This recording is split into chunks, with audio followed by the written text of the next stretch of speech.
Hello, students. Okay, part 3.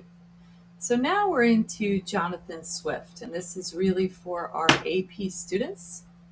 And so what we like to do is go ahead and make note of the time that he lived. And you should be able to see that he's an Anglo-Irish author and clergyman. So born, right, in 1667 to 1745. Age is 77 years old, which is unusual, right? That is definitely unusual. So that's really important. So I would definitely make note of this, right? And we're looking for cross sections. That's what we're looking for. So definitely Gulliver's Travels is very important. We're trying to see for any kind of idea, right, where he matches in our idea. Since we're going to use this, we're going to cite this source. So usually now there is some kind of MLA citation, and all you need to do is copy this citation and go up to your works cited page that you should already have open with your fences on it. This is for AP classes only. GE classes are just doing fences, so you will copy and paste that in. And it's good to indent the second line. And for some reason, I will go here and enter and hit tab.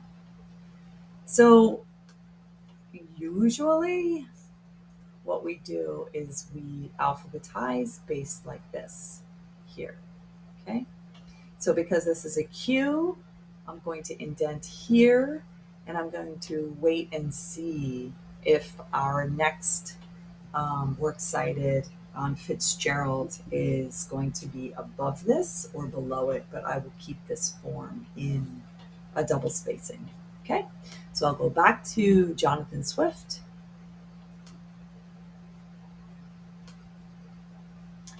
And it walks you through, right? A Modest Proposal, you needed to have read that as well. It's on your green textbook, and that's the reading for this week in addition to this. So definitely you should go there and read it. If you click onto that, you will see that there is much, some kind of satirical essay. So it's very important, and it's dealing with poverty in Ireland. So this is a very interesting, kind of odd thing today. And it's talking about really horrendous ideas, because if they were just starving. So do they have anything in common with African American people in the 1950s with regard to wealth and poverty, food insecurity, and housing insecurity? Yes. That's the correlation that you're trying to make, right? Especially with the economic insecurity and poverty, okay? And the differences between the poor and the rich, and the Irish and the English. There is a lot that the Irish have in common with African American society, especially since they were working for English landlords who were more wealthy. So what you want to do is you're going to go ahead and go back. If you want to read about Modest Proposal, you can look there, or you can read it in our green textbook. But again, what else do they have in common? War. And we discussed this, right? The Glorious Revolution and the Protestant ideas in the religious wars between England and Ireland. We discussed this very briefly. Very, very important. And we talked about the Roman Catholics very briefly breaking with the Protestant and the Church of England. So you can look into that, but that's not what we're generally focused on. we're generally focused on the sense that war brings, which is an upheaval to society, right? And how Swift was, in fact, similar to myself. He was a master of the arts, a teacher, and would try to write these different dissertations about what was happening in society. Um, and then you can read about his background, how he fell in love and got married. Um, you can read about that. This is what we're focused on. So I would pick some ideas out of here. The fact that he was a satirist, a political journalist, and a churchman is interesting. Very similar ideas, what he was interested in, as opposed to August Wilson. August Wilson was he was very close to being a political journalist, that he was writing plays that were commentaries on the social condition of the African American. So dig into this. Very interesting. He had to publish anonymously to protect himself. Um, so be thinking about that idea, why he needed to protect himself. And I would pick out a few things that were similar to his characters. So A Modest Proposal or Gulliver's Travels, but both of those together are something we should definitely be thinking about and writing about. So definitely you're going to have his birth and when he died, what he is known for. So he's a satirist, and he wrote a variety of things. He was a teacher and a political influencer, so he was definitely interested in social justice. Um, Political journalist. And this is a time of war, coming out of war. Certainly Wilson lived through a few wars. He would have lived through a whole bunch of wars.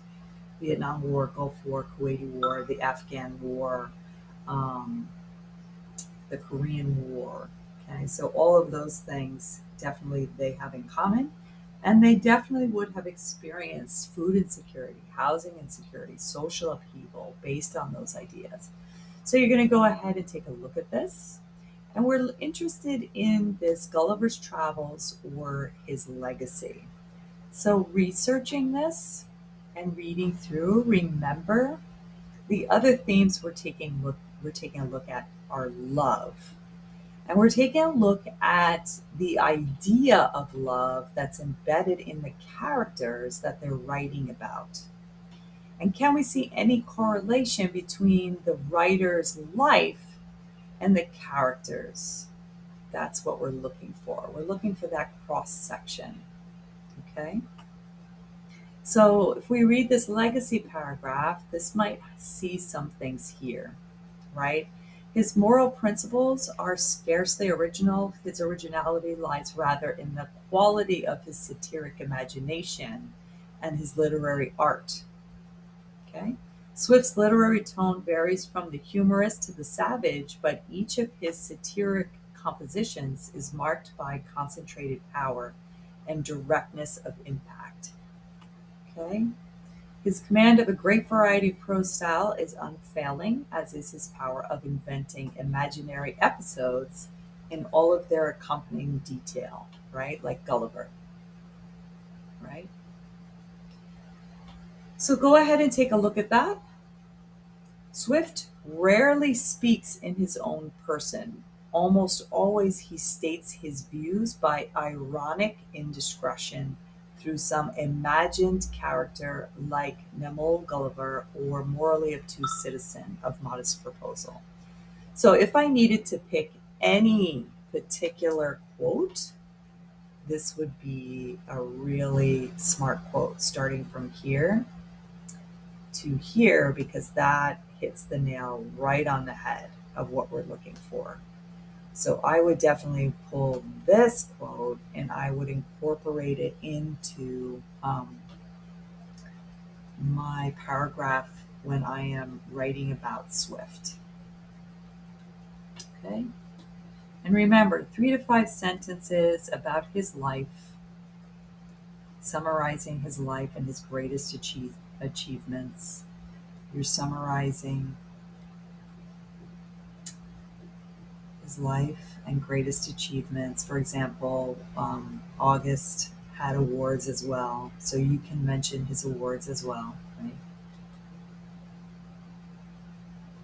And then definitely examine the themes and the style of writing, why they chose to choose the style of writing. So, very often people use humor when life is very dark. And when life is very dark, people use satirical